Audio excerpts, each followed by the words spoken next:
জাতীয় সম্পদ নিরসন করবে, দুর্নীতি সন্ত্রাসী বলবে, সুখী সমৃদ্ধশালী কল্যাণ রাষ্ট্র প্রতিষ্ঠা নিমিত্তে নির্দলীয় নিরপেক্ষ সরকারের অধীনে জাতীয় নির্বাচনের দাবিতে ইসলামী আন্দোলন বাংলাদেশ ঢাকা মহানগরী আয়োজিত আজকের এই বিশাল জনসভায় এ পর্যায়ে গুরুত্বপূর্ণ বক্তব্য রাখবেন ইসলামী আন্দোলন বাংলাদেশের প্রেসিডিয়ামের অন্যতম সদস্য, সময়ের প্রতিবাদী কণ্ঠ, গণ্য আলেমদিন হযরত মাওলানা মুফতি সৈয়দ মোহাম্মদ ফয়জুল করিম।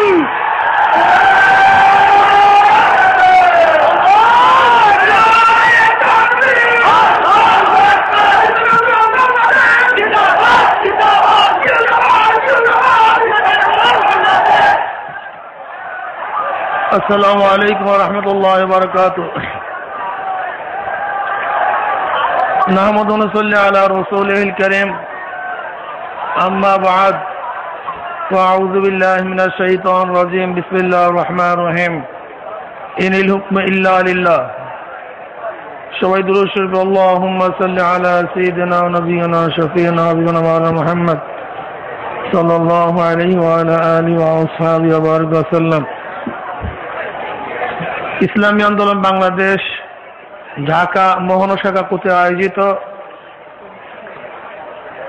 আজকে এ সমাবেশের সম্মানিত সভাপতি আমার শ্রদ্ধাভাজন আমির, সর্বশ্রেষ্ঠ ওলামায়ে কেরাম ও জওয়ান ভাইয়ের আমার, কেন এই সমাবেশ আপনারা সবাই জানেন। আল্লাহর উপরে পূর্ণ আস্থা ও বিশ্বাস সংবিধান থেকে তুলে দিয়েছে। আমরা সরকারকে অনুরোধ করব, আপনার এখনো সময় আছে, আপনি ভুল সংশোধন করে আল্লাহর উপর আস্থা বিশ্বাসকে পূর্ণ বহল করেন। আজকে গ্রহণযোগ্য নির্বাচন হওয়ার জন্য তত্ত্বাবধায়ক সরকারের প্রয়োজন। আপনি এত উন্নতি করেছেন, সব জায়গায় আপনি ফেস্টুনি দিয়ে প্রচার মিডিয়ার মাধ্যমে আপনার উন্নতির সমস্ত কথা মানুষের দ্বারে দ্বারে পুষে দিতে মনে হয় সক্ষম হয়েছেন, তাহলে আপনি ভয় পাচ্ছেন কেন? নির্দলীয় নিরপেক্ষ কোন সরকারের ভিত্তিতে নির্বাচন করলে আপনি কেন হতে পারবেন না? তাহলে দেখা গেল যদিও আপনার রাস্তাঘাটের কিছু উন্নতি করার চেষ্টা করছেন, ঈমানকে ধ্বংস করে ফেলেছেন, মানবতা ধ্বংস করেছেন, এদেশের সার্বভৌমত্ব ধ্বংস করেছেন। আজকে এদেশের মানুষের রক্ত কুকুরের রক্তের চেয়েও সহজ হয়ে গেছে। আপনি কাদের বুকে গুলিবিদ্ধ করছেন? এদেশের বাংলাদেশের জনগণ এদেশের মালিক, গণপ্রজাতন্ত্রী বাংলাদেশ সরকার। কোন সরকারি বাহিনীর, কোন পুলিশ বাহিনীর, কোন মিলিটারি বাহিনীর এদেশের কোন জনগণের বুকের মধ্যে গুলি চালানোর কোনো অধিকার নাই।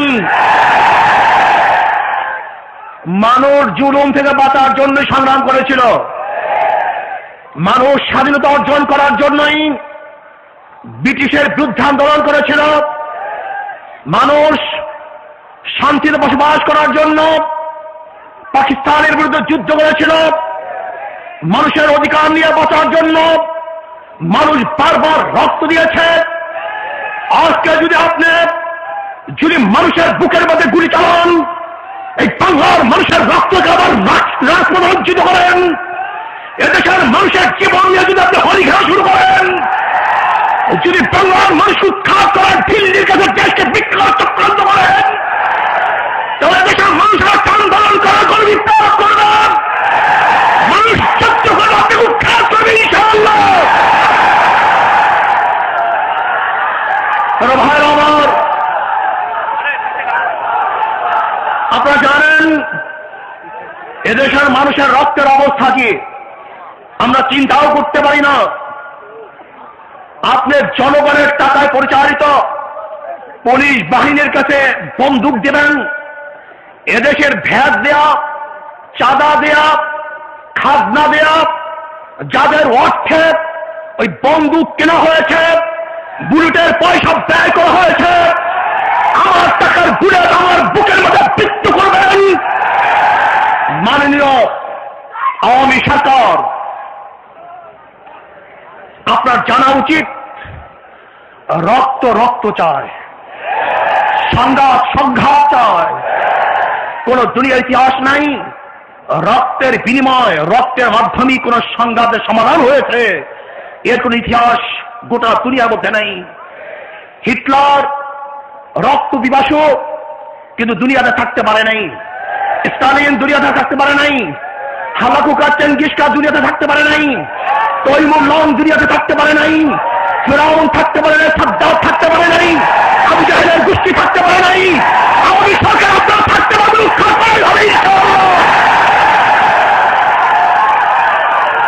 আপনার যদি সাহস থাকে আপনি নির্বাচন দেন, আপনার উন্নয়নের পরীক্ষা করুন।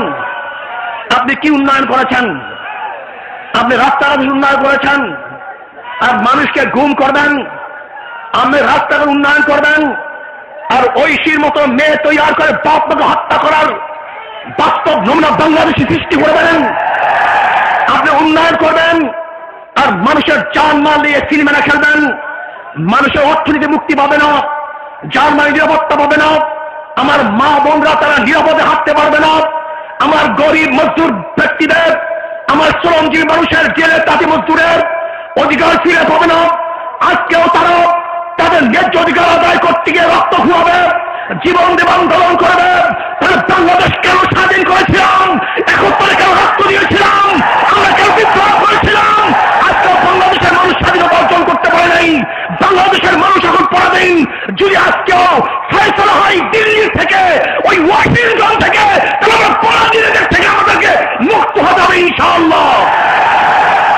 আজকেও বাংলাদেশের মানুষ নিজের সমস্যা নিজের সমাধান করতে পারবে না, দিল্লির থেকে সমাধান নিয়ে আসতে হবে। আজকে বর্জিনাকে ব্যস্ত হয়ে যেতে হবে যে বাংলাদেশের সমস্যা সমাধান করার জন্য। আমেরিকার রাষ্ট্রদূত এত কেন ব্যস্ত হবেন? তিনি কেন দিল্লিতে যাবেন? কেন ওয়াশিংটনে যাবেন? এই সমস্ত সরকারগুলি, বর্তমান সরকার এবং বিরোধী দলের যারা প্রধান আছেন তারা এদেশের সন্তান নয়, ওরা হলো বিদেশি আত্মা, বিদেশি কোন সরকারের প্রাপ্তা হিসাবে, পুতুল হিসেবে দেশের সরকার পরিচালনা করতে চায়। ওরা বিদেশি সরকারের প্রেতাত্মা মাত্র, ওরা পুতুল মাত্র। যে টেলিফোন সংলাপ হয়েছে, যে আলোচনা হয়েছে এই ক্লান্তি মুহূর্তে, ক্লান্তি লগ্নে, সেই সময় আপনারা ঝগড়া করবেন, আবার মহিলাদেরকে উন্নতি শিকারে পৌঁছাবার জন্য চেষ্টা করবেন। দুই মহিলা বাংলাদেশের মধ্যে সর্বোন্নতি অবস্থায় আছেন, দুইজনে প্রাইম মিনিস্টার ছিলেন। আপনাদের চরিত্র বাংলাদেশের মানুষ দেখছে। আপনাদের তো আসলে ওই যে ফুলুম দিবি আছে ভারতের, আমার আব্বাজান বলেছিলেন যে ওই দস্যুরানি ফুলুম দিবি যে মেধা আছে, সেই মেধা আমাদের দেশের নেতা নেত্রীদের নেই। ফুলুম দেবীকে একটা মন্ত্রণালয় দেওয়া হয়েছিল, স্বরাষ্ট্র মন্ত্রণালয়।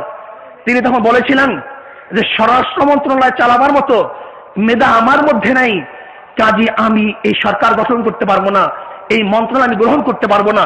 আপনারা জানেন প্রাইম মিনিস্টার, প্রধানমন্ত্রী হওয়ার মতো যোগ্যতা শেখ হাসিনার মধ্যে নাই, খালেদা জিয়ার মধ্যে নাই। কেন প্রত্যাখ্যান করেন না যে যোগ্যতা আমাদের মধ্যে নাই? এটা আমরা পারবো না, এই যোগ্যতা নাই। এরপরে আপনারা কেন অযোগ্য মানুষ যোগ্য হিসাবে এদেশের মানুষকে ফিসে মারবেন? না, আর একটা আন্দোলন করতে হবে, একটা সংগ্রাম করতে হবে, একটা বিপ্লব করতে হবে, সন্ত্রাসের বিরুদ্ধে আন্দোলন করতে হবে, যুদ্ধ করতে হবে, জাহাজ করতে হবে, রক্ত দিতে হবে। কি রাজি আছে যে ইনশাআল্লাহ?